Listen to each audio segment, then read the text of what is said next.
Hola.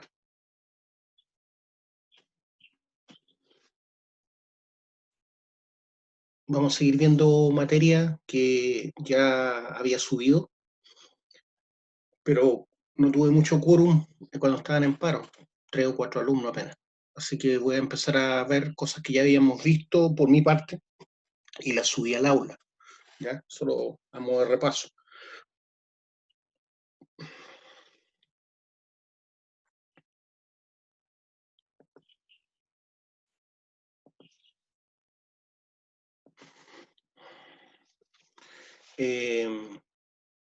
Hay un concepto, ¿cierto?, que toma este señor Liebig, que es el tema de factor limitante, factores limitantes. Por ejemplo, en la imagen anterior de esta, está funcionando mal el PowerPoint. En esa imagen, por ejemplo, podemos ver cómo una planta de poroto, aparentemente, me muestra cuáles son sus factores limitantes. En este caso se está mostrando solamente la temperatura como factor ecológico. Y se ve claramente, ¿cierto?, que la especie vegetal se desarrolla mejor entre los 18 y los 30 grados, será, más o menos. Entre los 18 y los 30 grados. Pero bajo los 18 su crecimiento se ve disminuido, asimismo, sobre los 30 grados, se tiende a quemar. Entonces aquí se está mostrando una gráfica con la campana de Gauss típica, donde se tiene la temperatura por un lado, como factor ecológico, y el ritmo de crecimiento o cómo prolifera la planta con esa temperatura. Esto podría, en vez del ritmo de crecimiento, podría ser el número de la población, ¿ya? En el caso de otras especies, ¿ya? O sea, el tamaño de la población, si se ve, si crece o disminuye respecto de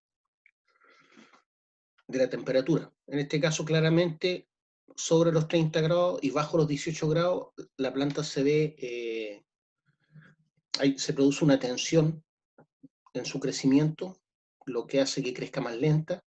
Bajo los 8 grados y sobre los 38 definitivamente muere, ¿ya? Entonces, esta gráfica, que es la campana de Gauss que hemos visto varias veces, ¿cierto? Se puede hacer para cada uno de los factores ecológicos. Lo puedo usar acá, en vez de la temperatura, puedo poner el pH del suelo, el pH del agua, los metales pesados en el suelo, si es que estamos hablando de plantas, los metales pesados en el suelo, el pH en el suelo, la salinidad en el suelo, y acá, por ejemplo, el crecimiento de una determinada especie de planta. O puede ser, por ejemplo, la temperatura, la latitud geográfica, puede ser la abundancia de alimentos, y acá el tamaño de la población, ¿cierto? Entonces, lo importante es entender que en esta zona que podemos llamar C, en la zona C es la zona de mayor número, donde más se siente cómoda esa especie en particular, sea planta, sea animal, ahí donde más se desarrolla. Eso es lo que antes le llamábamos como nicho efectivo, nicho efectivo. El nicho fundamental sería todo esto, desde dónde a dónde encontramos la especie. Y acá puede haber cualquier factor ecológico y aquí el número de especies, ¿ya? Entonces decíamos que hay especies que son especialistas, otras que son generalistas y tienen que ver con el nivel de tolerancia que tengan, por ejemplo, de alimentación, de latitud geográfica en que vivan, etc. Entonces lo importante es que esta gráfica yo la puedo hacer para cualquier especie y para distintos factores ecológicos, ¿ya? Yo quería que les quede claro.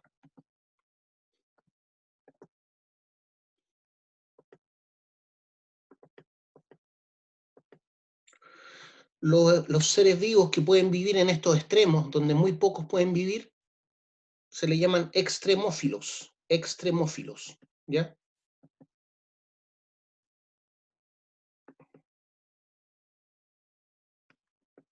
Ahí está definido, ¿ven? Es decir, que el número de especies en ambos extremos es escaso. En esos extremos se encuentran los organismos extremófilos.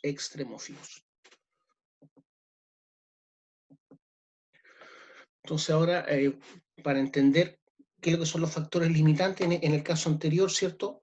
Como les dije, el factor limitante que se está midiendo de esta especie es la temperatura, pero pueden ser otros aspectos, como por ejemplo el potasio en el suelo, o por ejemplo el fósforo en el suelo, el nivel de salinidad, el pH, etcétera, el nivel de metales pesados.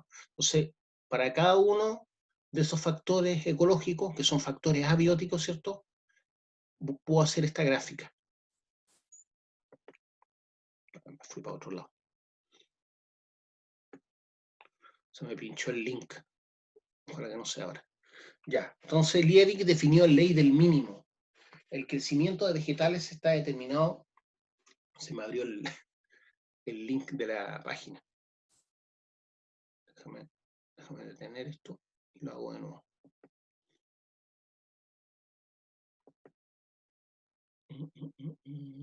Acá. Entonces, Liebig definió la ley del mínimo. Él se dio cuenta que hay factores, ¿cierto?, que limitan el crecimiento de una planta, de una especie vegetal, de la flora, que puede ser, por ejemplo, el potasio, que puede ser el magnesio, el pH, ¿cierto? En este caso está hablando de nutrientes. El crecimiento vegetal está determinado por el elemento cuya concentración es inferior a un valor mínimo. Bajo ese valor mínimo, simplemente o la planta no va a crecer o va a morir. Eso es lo que definió Liebig.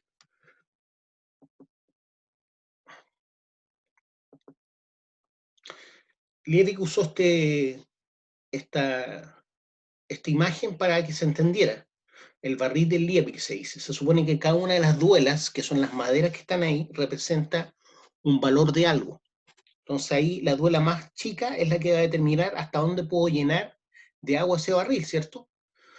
Entonces esa duela o esa madera, la más corta, que conforma el barril, representa el nivel mínimo de algo. Entonces hasta ahí nomás va a crecer esa planta o hasta ahí nomás, o desde ese nivel para arriba va a crecer, ¿se entiende? Entonces, ¿qué es lo que dice? Así como la capacidad de un barril con duelas de distinta longitud está limitada, ¿cierto? Por la más corta, por más que le eche agua no va a seguir subiendo, porque está limitada por la duela más corta, el crecimiento de una planta, o su supervivencia incluso, se ve limitado por el nutriente más escaso que ella necesite. Entonces, el elemento menos disponible en este caso, en este ejemplo, es el potasio, ¿cierto? Por lo tanto, bajo ese nivel de potasio, simplemente la planta no va a crecer. O va a crecer hasta una determinada cantidad, como vimos en el gráfico, ¿cierto? Respecto a la temperatura. Eso es lo que definió Liebig. Después está la ley de la tolerancia de Shelford.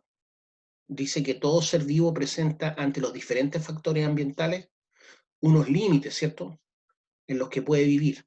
Esos límites definen lo que hablábamos antes, mucho antes, como nicho fundamental. Entonces tenemos un límite superior y un límite inferior, entre los cuales en el centro, ¿cierto?, está el óptimo ecológico, que era lo que era la campana de Gauss que vimos antes. Entonces en el centro está el óptimo ecológico, ¿cierto?, que vendría siendo el área enmarcada por la letra C.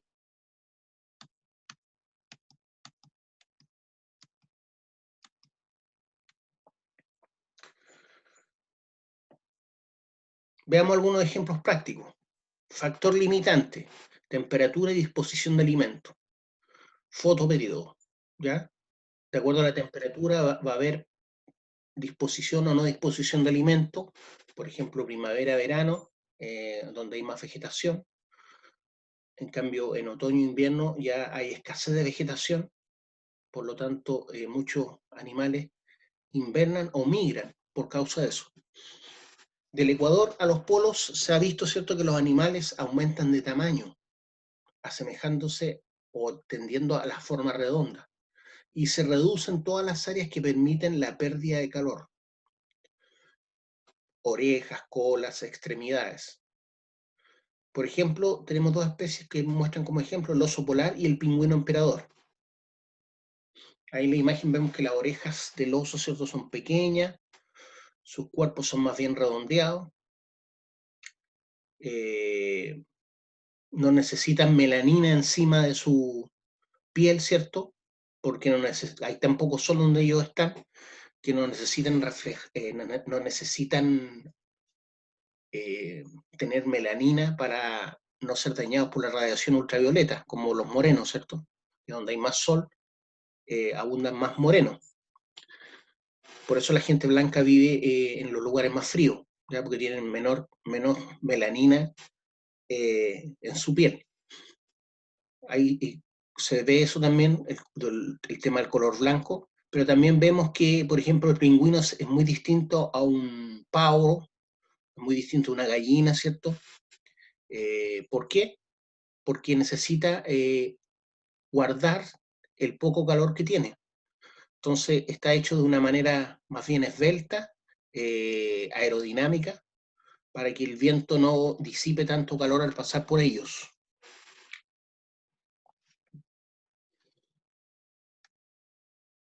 En cambio, del Ártico, ¿cierto?, o de los polos al Ecuador, ocurre lo contrario. Las especies tienden a ser más delgadas y pueden tener colas y orejas largas.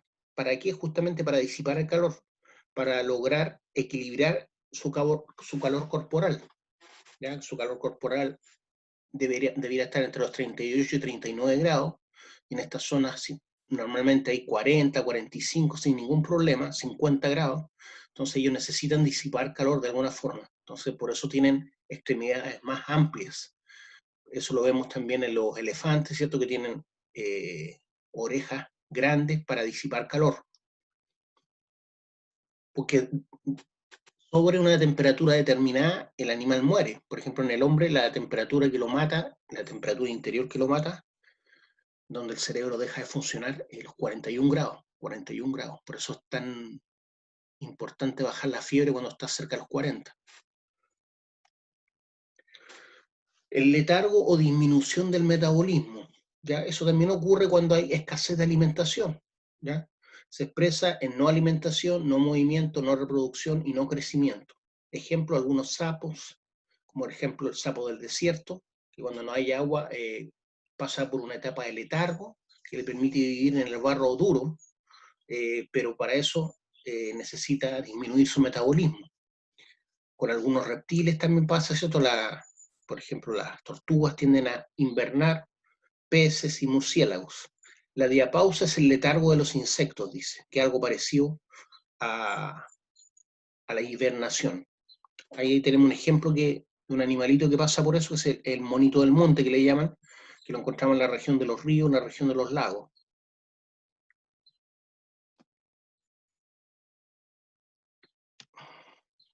Ahí tenemos el ejemplo del oso pardo, el grizzly, ¿cierto? Grizzly o oso pardo.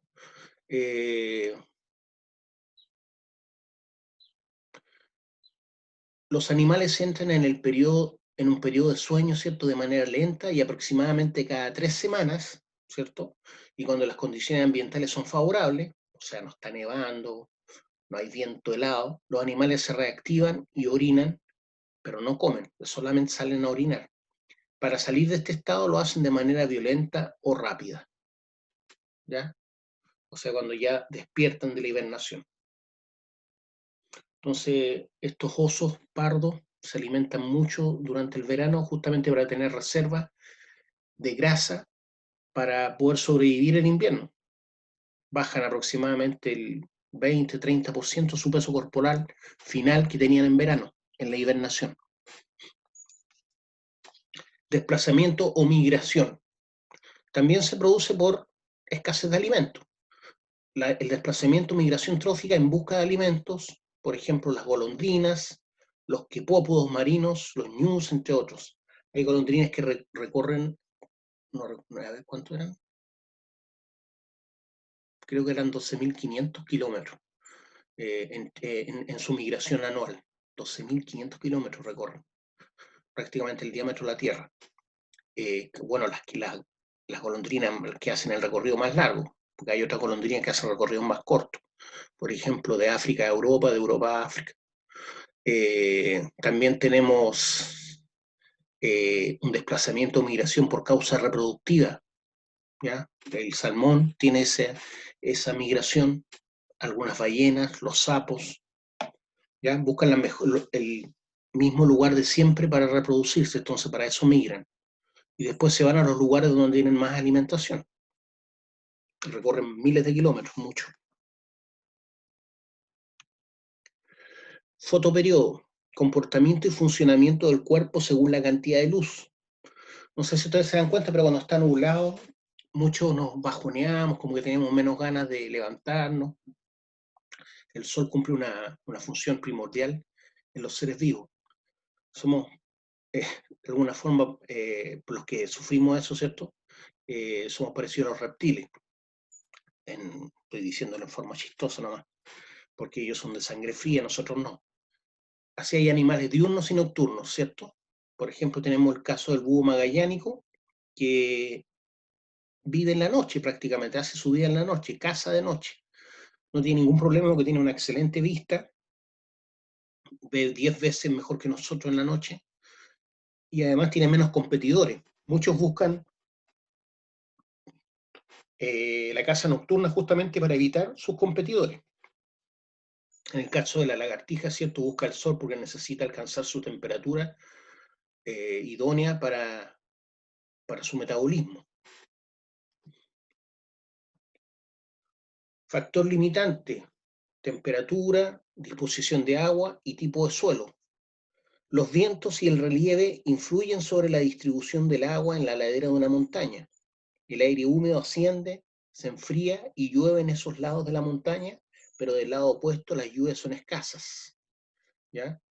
Eso lo vemos, por ejemplo, en los ejemplos que le he dado antes de la ladera solana, donde llueve menos, o hay más sol, entonces el agua no dura tanto tiempo en los suelos, y la ladera sombría, en donde hay menos sol, por lo tanto el agua dura más tiempo y hay más flora, y al haber más flora hay más fauna.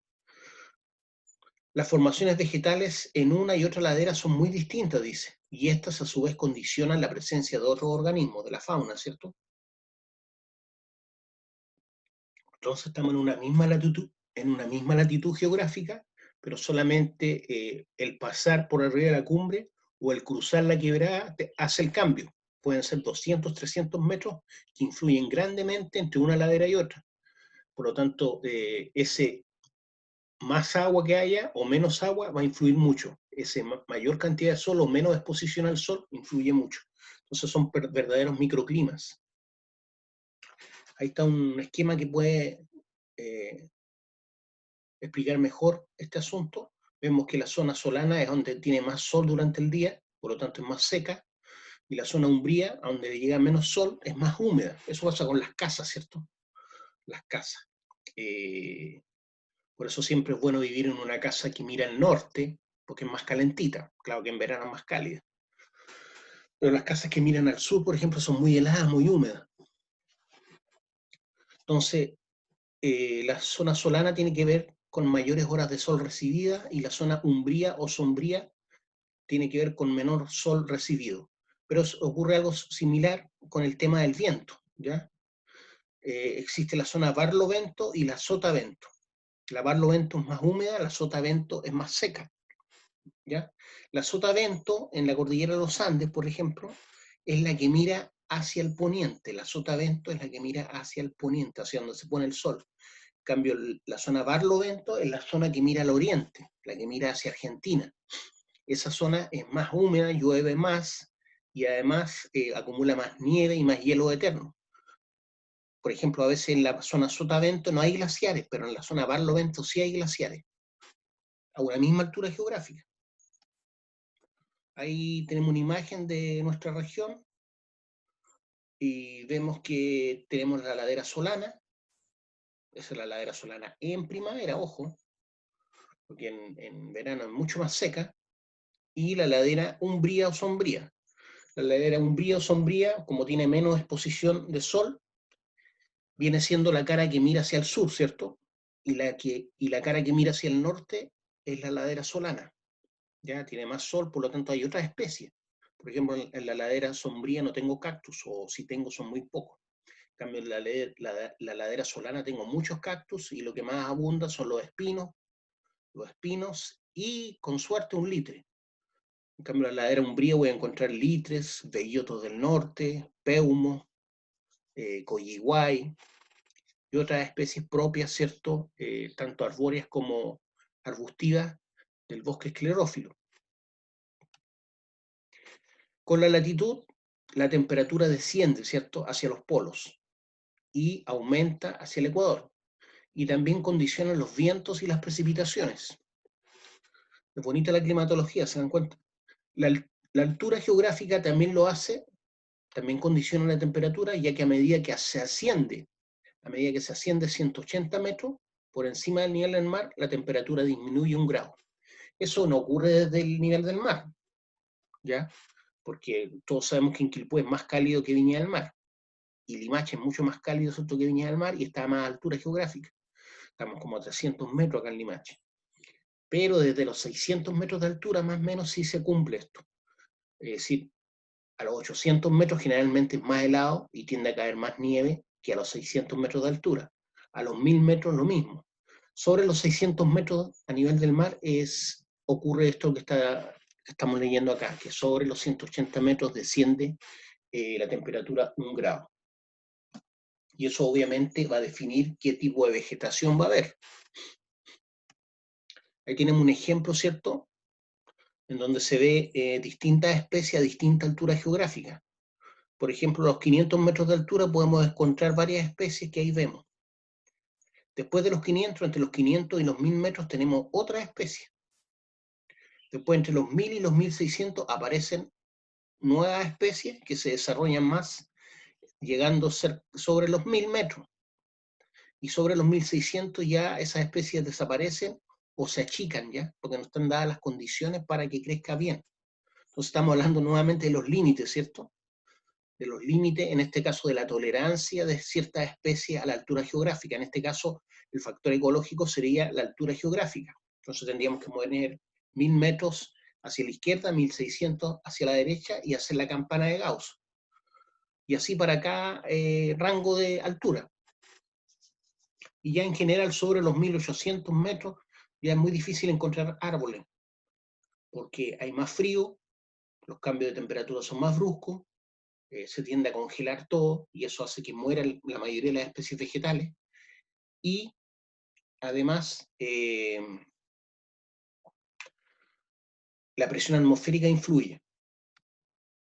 Fotoperiodo. Según la cantidad de horas de luz, las plantas realizan la floración, germinación y caída de hojas, ¿ya?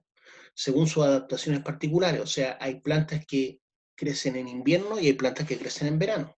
De allí que hay plantas de días largos, que son los días de verano, y otras de días cortos, los días de invierno.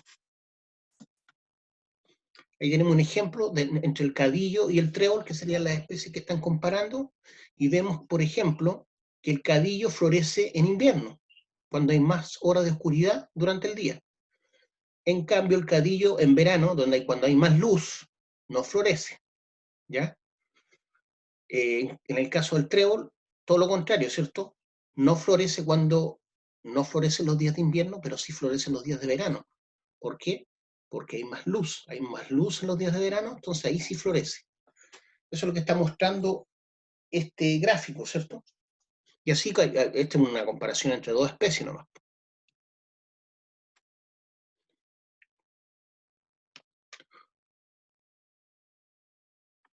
Algo pasó. Vamos a repetir esa parte.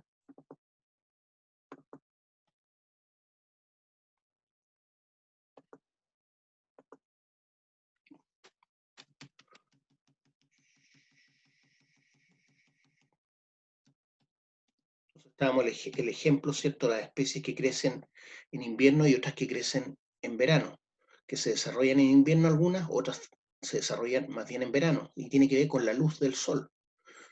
Hay una especie en particular que, por ejemplo, casi todas las flores se abren, ¿cierto?, durante el día.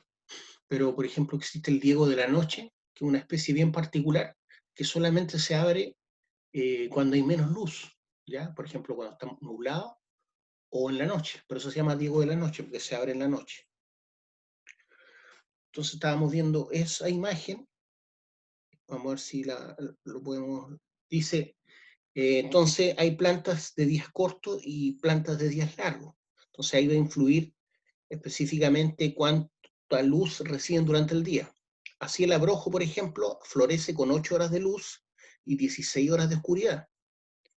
Si el periodo de 16 horas de oscuridad es ininterrumpido, si el periodo de 16 horas de oscuridad es interrumpido, perdón, si el periodo de oscuridad de 16 horas es interrumpido, aunque sea por un breve periodo, simplemente la planta no florece, así es simple, ¿ya? Letra B. La planta de día largo, ya esta es la que crece en verano, la otra es la que crecía en invierno, la planta de día largo, por otra parte, no florece con 16 horas de oscuridad, lo hace si el periodo de oscuridad se interrumpe. Las plantas de día largo florecen solo cuando el periodo de oscuridad es menor que cierto valor crítico. Esas son las plantas de día largo. Entonces ahí tenemos el abrojo como ejemplo y el beleño. Los procesos vitales solo tienen lugar dentro de un rango de temperaturas. O sea, la vida se desarrolla dentro de un rango de temperaturas, en el cual el agua del medio interno de los organismos, el agua es fundamental para la vida, tanto en las plantas, que tienen aproximadamente un 90% o más de agua, y en los animales que tienen entre un 70 a un 80% de agua, ¿ya? Por lo tanto, el agua no se puede congelar dentro del organismo, sino muere. Los seres vivos ocupan una franja de temperaturas que oscila entre los menos 18 y los 50 grados Celsius. Ese es el rango general en donde podemos encontrar vida, entre los menos 18 y los 50 grados Celsius. Pero si consideramos los organismos extremófilos, que sí pueden vivir a menos de 18 grados Celsius y a más de 50 grados Celsius, ese rango aumenta. Entonces, considerando los extremófilos, esos márgenes quedan redefinidos desde menos 200 grados Celsius hasta los 110 grados Celsius, ¿ya? Considerando los extremófilos, que son muy pocos.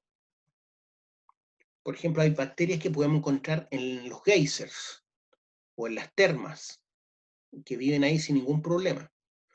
Y también encontramos psicrófilos o bacterias que pueden vivir a temperaturas muy bajas. ¿Por qué? Porque sus membranas celulares no se endurecen a temperaturas frías, ¿ya? No se congelan a temperaturas frías. Y los hipertermófilos son los que pueden aguantar altas temperaturas sin problema. Pero esos son extremófilos, ¿ya? No es lo usual. ¿Cómo podemos utilizar estos factores limitantes para nuestro bien?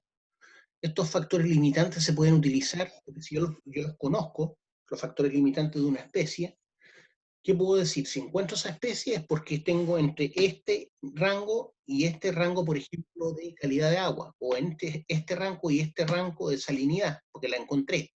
Pero si no la encuentro, significa que hay mucha sal o muy poca sal, o está muy contaminada el agua, por eso ya no encuentro esa especie.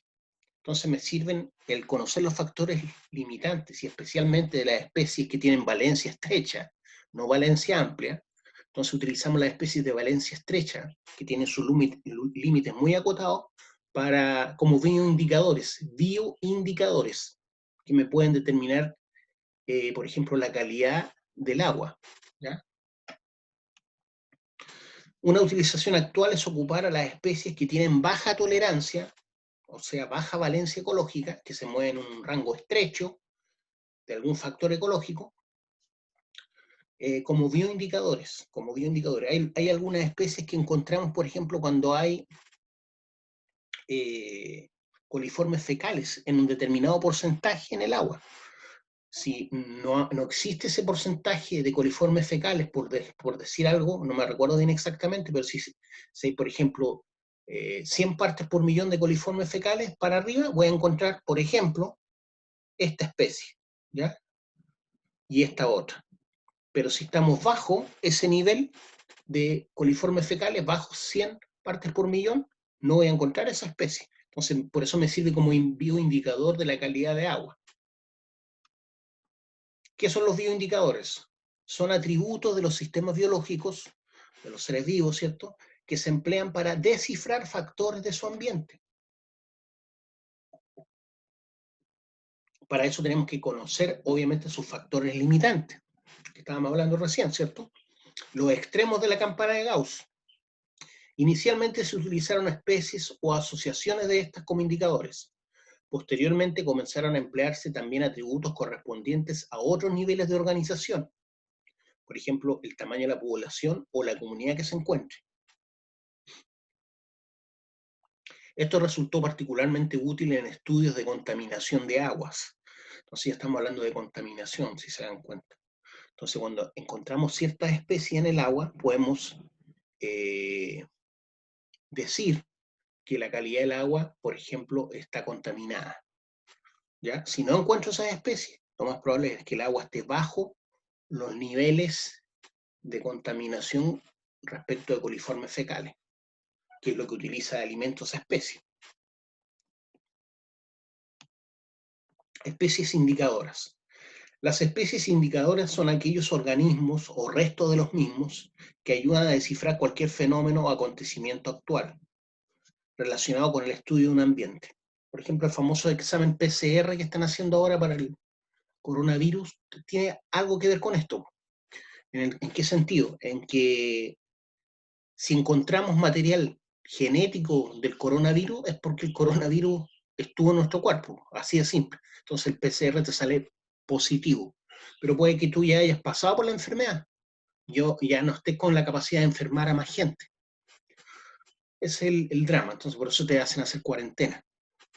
Entonces el PCR lo único que indica es que o tienes el virus latente o tienes el virus muerto, pero quedan restos de él, del ARN, ácido ribonucleico, en tu sangre. Por lo tanto, te sale positivo el PCR. Eso es lo que entiendo yo, por lo menos, de este examen.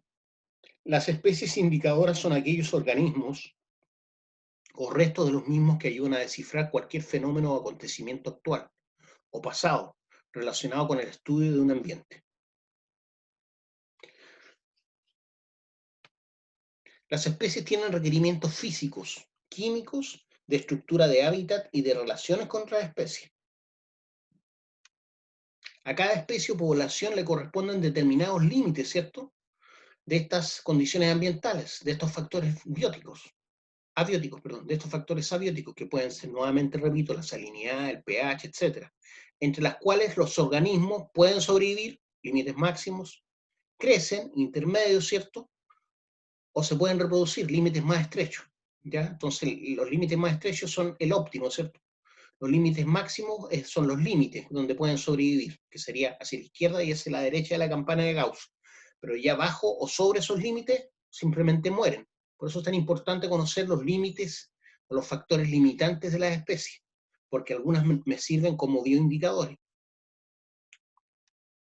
En general, cuando una especie es estenoica, o sea, tiene límites estrechos, ¿cierto?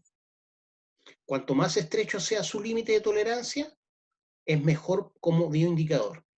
En general, cuando más estenoica sea la especie en cuestión, cuando más estrechos sean sus límites de tolerancia, y obviamente los conozcamos, mayor será su utilidad como bioindicador. Las especies bioindicadoras deben ser en general, primero que todo, abundantes, ¿cierto? No voy a utilizar una especie que está en peligro de extinción como bioindicador. Muy sensibles al medio de vida, eso significa que tiene una valencia estrecha, o lo que es lo mismo, es estenoica, ¿cierto? Estenoica, o límite de tolerancia estrecho. Muy sensible al medio de vida, es lo que les decía. Fáciles y rápidas de identificar. Si es difícil de identificar, no me sirve como bioindicador. Bien estudiadas, se tienen que conocer bien estas especies y entre qué rango, ¿cierto?, viven bien. Y con poca movilidad, porque si se mueven mucho, ¿cierto?, y las miro en el microscopio, no las voy a encontrar. Lo más probable es que en esa muestra de agua que tomé, por ejemplo, ya se haya ido esa especie cuando la quiera ver.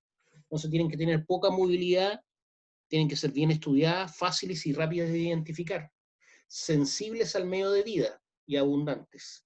Esas son buenas especies bioindicadoras. Lo que pasa es que ya nos metimos en el tema de la contaminación. Entonces, todas estas especies me sirven como bioindicadores para ver la calidad del agua. La calidad del agua. Ahí hay una especie que estamos viendo que me indican en alguna medida cómo está la calidad del agua. En general, si están, es porque el agua está muy contaminada.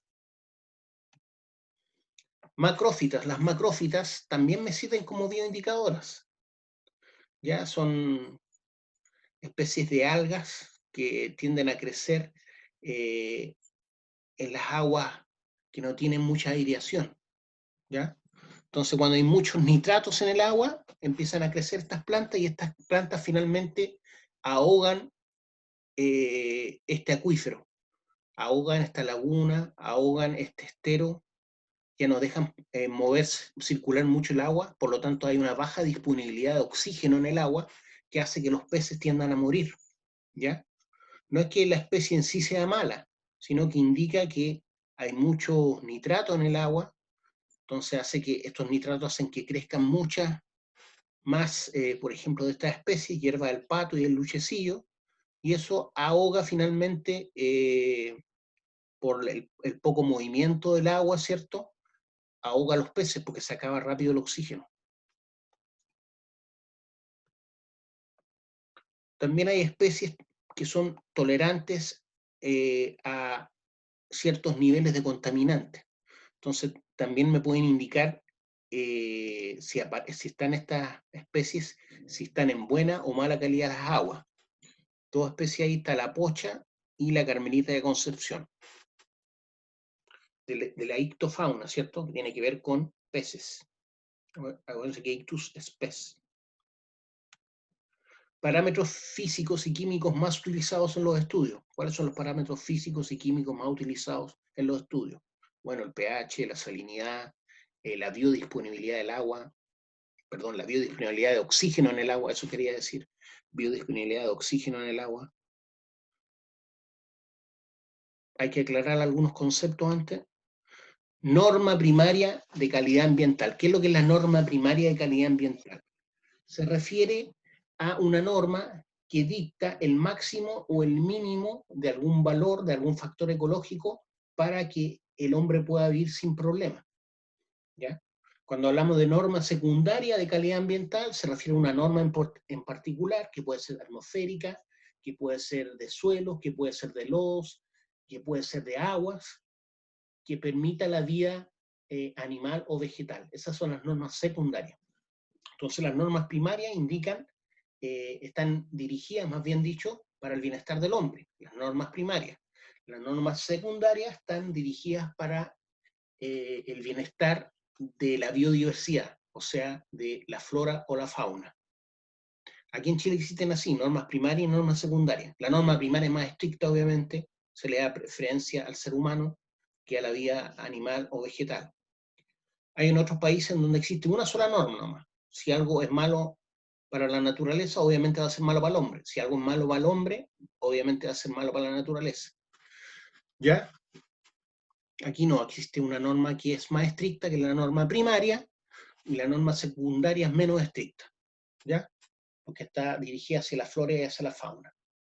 Norma primaria de calidad ambiental, ¿qué es lo que es? Aquella que establece los valores de las concentraciones y periodos máximos o mínimos, va a depender, ¿cierto?, permisibles de elementos, por ejemplo, metales pesados, compuestos, sustancias, derivados químicos o biológicos, energías, radiaciones, vibraciones, va a depender de lo que estemos hablando, de lo que estemos midiendo, ruidos o combinación de ellos, cuya presencia o carencia en el ambiente puede constituir un riesgo para la vida o la salud de la población. Por ejemplo, en el caso de los ruidos, sabemos que sobre 80 decibeles, ¿cierto?, estamos dañando el oído, en una norma primaria esa. Norma primaria de calidad ambiental, entonces, es aquella que establece los valores de las concentraciones y periodos máximos o mínimos permisibles de elementos, compuestos, sustancias, derivados químicos o biológicos, energías, radiaciones, vibraciones, ruidos o combinación de estos, cuya presencia o carencia, ¿cierto? Si es un mínimo en el ambiente o carencia en el ambiente pueda constituir un riesgo para la salud o la salud de la población, un riesgo para la vida o la salud de la población. Me refiero a la población de las personas, ojo con eso. Un riesgo para la vida o la salud de la población. Estoy leyendo tal cual como es la norma. ¿A qué se refiere? Yo no inventé la norma. Yo hubiese puesto riesgo para la vida o la salud de las personas, más que de la población, porque población puede indicar cierto, una población animal. Entonces, por ejemplo, cuya presencia o carencia, dice en el ambiente, por ejemplo, bajo 17% de oxígeno en el aire, no podemos vivir. Entonces, ahí tiene que haber una norma, ¿cierto?, que indica que lo máximo, perdón, el mínimo permisible de oxígeno para trabajar es 17%. Algo así, ¿entienden? Eso es carencia. Lo mismo ocurre con la biodisponibilidad de oxígeno, por ejemplo, en una laguna, o la biodisponibilidad de oxígeno en un río para la vida de los peces. Eso sería carencia, ¿cierto? Un mínimo, tiene que haber un mínimo. Norma secundaria de calidad ambiental. Es aquella que se establece, perdón, es aquella que establece los valores de las concentraciones y periodos, pueden ser periodos, ¿cierto? Máximos o mínimos, por ejemplo, periodo, ¿a qué me refiero? Usted puede estar máximo 2 horas bajo estas condiciones. Máximos o mínimos permisibles, máximos o mínimos permisibles de sustancias, elementos, energía o combinación de estos, por ejemplo, radiación, cuya presencia o carencia en el ambiente pueda constituir un riesgo ¿para qué? Para la protección o conservación del medio ambiente o la preservación de la naturaleza. Entonces la norma secundaria tiene que ver con los máximos o los mínimos de ciertos elementos o concentraciones de estos que puedan dañar la vida vegetal o la vida de la fauna. ¿Ya? Estamos hablando de animales o plantas. Actualmente en Chile, por ejemplo, no existen normativas secundarias para la calidad del aire. Actualmente en Chile no poseen normativas secundarias para la calidad del aire, ni menos para el suelo. Todavía no tenemos normas de suelo. Yo sé que existe una norma de lodos. Existe un anteproyecto, sí, de norma secundaria de calidad de las aguas continentales. Existe un anteproyecto de norma secundaria de calidad de las aguas continentales, superficiales y marinas. No recuerdo bien si ya se aprobó o no esta norma, ¿ya?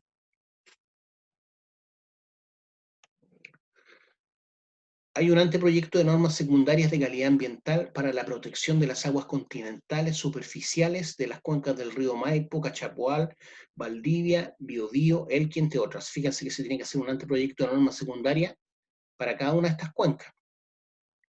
¿Ya? No es para todas las cuencas. Para la protección de las aguas continentales superficiales de las cuencas de los ríos Maipo, Cachapoal, Valdivia y Biobío. No son cualquier río, ¿por qué? Porque son ríos que están ligados a grandes ciudades. El río Maipo, ¿cierto?, está ligado principalmente a Santiago, el Cachapoal a Rancagua, Valdivia a Valdivia, ¿cierto?, el Biobío a Concepción y el Elqui a La Serena. Ahí se puede ver más temas respecto a esto. Guía para el establecimiento de estas normas. Tenemos la norma 13.033 de agua para diferentes usos.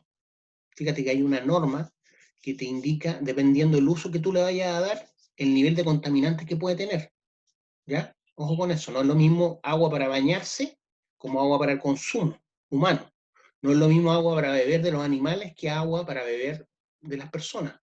Entonces esta norma se puede aplicar a las aguas destinadas a los siguientes usos. Hay una parte de esta norma, el 13.000, la 1333, que habla de agua para consumo humano, que tiene que cumplir ciertos requisitos. ¿Ya? Dentro de esto, ¿cierto?, el tema de los coliformes fecales, que son las bacterias, ¿cierto?, que pueden haber en el agua, producto que te indican, ¿cierto?, que tienen muchas heces todavía. Tengo agua para la bebida de animales, que es distinta y obviamente más tolerante, ¿cierto? Es más tolerante la norma de agua para la bebida de animales que para el consumo humano. Después tengo un agua que es menos todavía, o más tolerante, más permisiva respecto a contaminantes que el agua de riego. Después tenemos el agua de recreación y estética. Y dentro de esta de recreación estética tenemos subnormas, ¿cierto? O parte de la norma, que una cosa es agua para mirarla, otra es agua para tener contacto directo con ella, otra agua es para sin contacto con ella. ¿Se dan cuenta? Entonces, se va volviendo cada vez más permisiva hacia abajo. Recreación con contacto directo obviamente debe ser más estricta respecto a contaminantes que la recreación sin contacto directo con esta agua. Aparentemente falta, ¿cierto?, esa norma para la vida acuática, que es lo que estábamos hablando, ¿cierto? Norma secundaria para la vida acuática.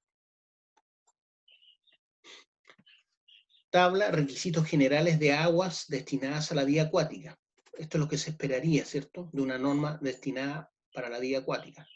Por ejemplo, tiene que haber oxígeno disuelto en el agua, medido en miligramos por litro. Tiene que tener mínimo 5 miligramos por litro. Bajo eso,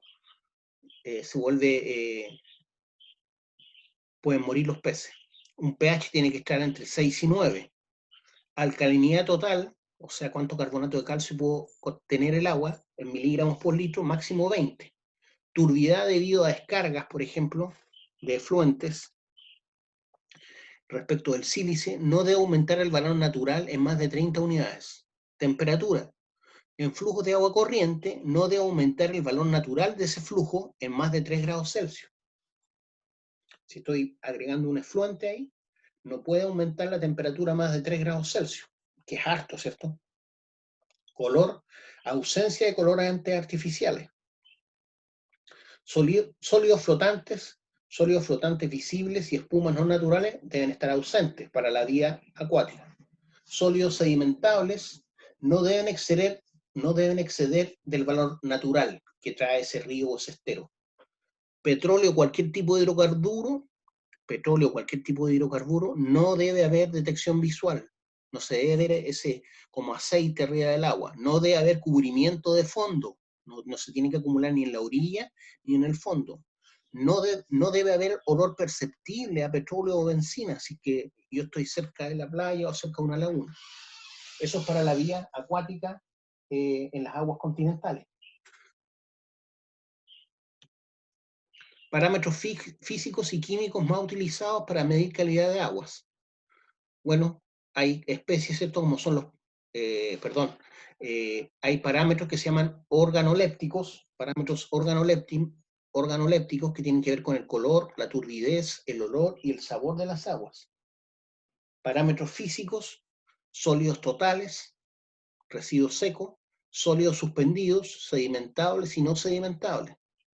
Esos serían parámetros físicos y químicos más utilizados para medir la calidad de las aguas. Entonces el color, la turbidez, olor y sabor, que son los parámetros organolépticos, y los parámetros físicos, sólidos totales, y el residuo seco, sólidos suspendidos, los que son sedimentables y no sedimentables.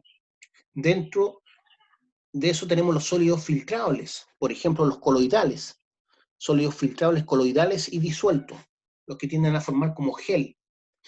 Y otros parámetros físicos son la temperatura, la conductividad y la radioactividad. Parámetros químicos tenemos la salinidad, la dureza, el pH, la alcalinidad, la acidez, ¿cierto? Oxígeno disuelto, materia orgánica. Esto es súper importante, la demanda biológica de oxígeno y la demanda química de oxígeno son algo parecido, no iguales. Carbono orgánico total en el agua, bionutrientes, por ejemplo, como en los nitratos y el fósforo. Otros compuestos, metales pesados, ¿cierto? Que obviamente tienen que estar bajo ciertos niveles, aniones y cationes, sustancias indeseables, sustancias tóxicas, ¿ya? Todos esos son parámetros químicos de la calidad de las aguas. Por ejemplo, aquí tengo un análisis típico de calidad de agua bruta, dulce. El pH, por ejemplo, en el curso alto de un río es 6.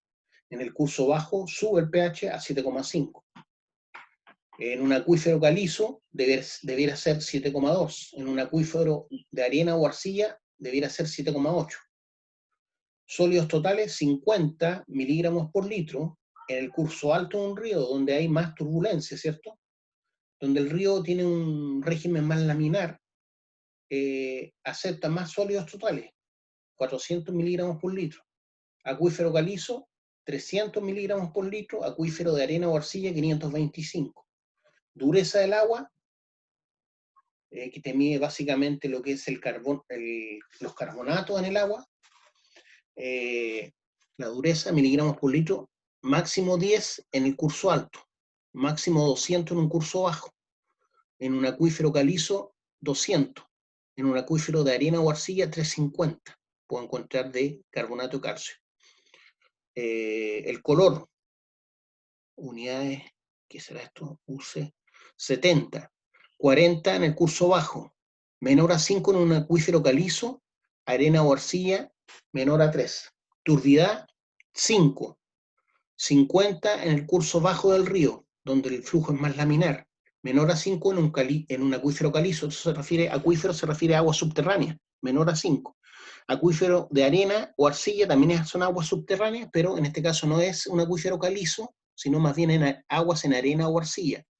Entonces tiene que ser la turbidez de 0,1, o sea, muy poco turbia. ¿Por qué? Porque la arena o la arcilla debieran de filtrar todo, ¿cierto? Coliformes totales, se refiere a los coliformes fecales, en un curso alto, máximo 20 mililitros. En un curso bajo, donde ya he recibido más descarga, más efluentes, 2000. Acuífero calizo, 5. Aquí debiera ser prácticamente 0, ¿cierto? Porque son aguas subterráneas que se supone no han sido contaminadas. Y en un acuífero de arena o arcilla, solamente detectable. Ya, chiquillos, eso era lo que tenía para hoy. Esto, como les dije, ya lo había pasado, pero era importante que lo pudieran ver explicado por mí, porque lo tenía solamente subido al aula, en el tiempo que estuvieron en paro. Nos vemos.